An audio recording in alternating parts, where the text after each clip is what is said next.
Welcome to NG stories. Please like, share and subscribe for more amazing videos. आज हम आपको अयोध्या के बारे में बताएंगे। प्राचीन भारतीय महाकाव्य रामायण के अनुसार राम का जन्म अयोध्या में हुआ था। 16वीं शताब्दी में बाबर ने पूरे उत्तर भारत में मंदिरों पर आक्रमण करके राम मंदिर को भी तोड़ दिया था और उसे नष्ट कर दिया, जिसे राम की जन्मभूमि का स्थान माना जाता है। उसने मंदिर की जगह एक मस्जिद बना ली थी, जिसे बाबरी मस्जिद कहते थे। भारत की प्राचीन नगरियों में से एक अयोध्या को हिंदू पौराणिक इतिहास में पवित्र सप्तपुरियों में अयोध्या, मथुरा, हरिद्वार, काशी, कांची, अवंतिका, उज्जैनी और द्वारका में शामिल किया गया है। अयोध्या को अथर्ववेद में ईश्वर का नगर बताया है और इसकी संपन्नता की तुलना स्वर्ग से की गई है। स्कंद पुराण के अनुसार अयोध्या शब्द अकार ब्रह्मा, यकार विष्णु है तथा धक्कार रुद्र का स्वरूप है। अयोध्या में कई महान योद्धा, ऋषि मुनि और अवतारी पुरुष हो चुके हैं। भगवान राम ने भी यहीं जन्म लिया था। सरयू नदी के तट पर बसे इस नगर की विवस्वान सूर्य के पुत्र वैवस्वत मनु महाराज द्वारा स्थापना की गई थी। वैवस्वत मनु के 10 पुत्र इल, इक्ष्वाकु, कुशनाम, अरिष्ट, धृष्ट, नरिशन, करुष, महाबली, शर्याति और प्रसिद्ध थे। इसमें इक्ष्वाकु कुल का ही ज्यादा विस्तार हुआ।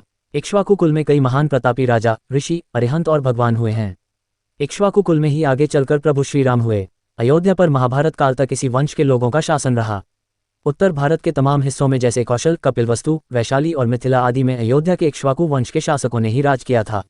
पौराणिक कथाओं के अनुसार ब्रह्मा से जब मनु ने अपने लिए एक नगर के निर्माण की बात कही तो वे उन्हें विष्णु जी के पास ले गए। विष्णु जी ने उन्हें साकेत धाम में एक उपयुक्त स्थान बताया। विष्णु जी ने इस नगरी को बसाने के लिए ब्रह्मा तथा मनु के साथ देवशिल्पी विश्वकर्मा को भेज दिया। इसके अलावा अपने रामावतार के लिए उपयुक्त स्थान ढूंढने के लिए महर्षि वशिष्ठ को भी उनके साथ भेजा। वशिष्ठ द्वारा सरयू नदी के तट पर लीलाभूमि का चयन किया गया, जहां विश्वकर्मा ने नगर का निर्माण किया। स्कंद पुराण के अनुसार अयोध्या भगवान विष्णु के चक्र पर विराजमान है। भगवान श्रीराम के पुत्र कुश ने एक बार पुनः अयोध्या का पुनर्निर्माण कराया था। इसके बाद सूर्यवंश की अगली 44 पीढ़ियों तक इसका अस्तित्व बरकरार रहा। रामचंद्र से लेकर द्वापरकालीन महाभारत और उसके बहुत बाद तक हमें अयोध्या के सूर्यवंशी इक्ष्वाकुओं के उल्लेख मिलते हैं। बृहद्रथ के कई काल बाद यह नगर मगध के मौर्यों से लेकर गुप्तों और कन्नौज के शासकों के अधीन रहा।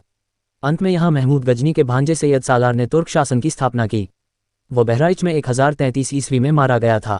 उसके बाद तैमूर के पश्चात जब जौनपुर में शकों का राज्य स्थापित हुआ तो अयोध्या शर्कियों के अधीन हो गया।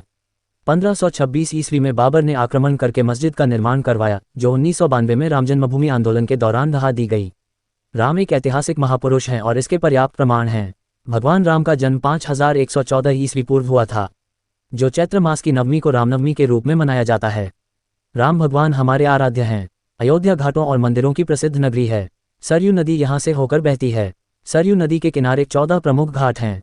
अयोध्या रघुवंशी राजाओं की बहुत पुरानी राजधानी थी। वाल्मीकिकृत रामायण के बालकांड में उल्लेख मिलता है कि अयोध्या 12 योजन लंबी और 3 योजन चौड़ी थी।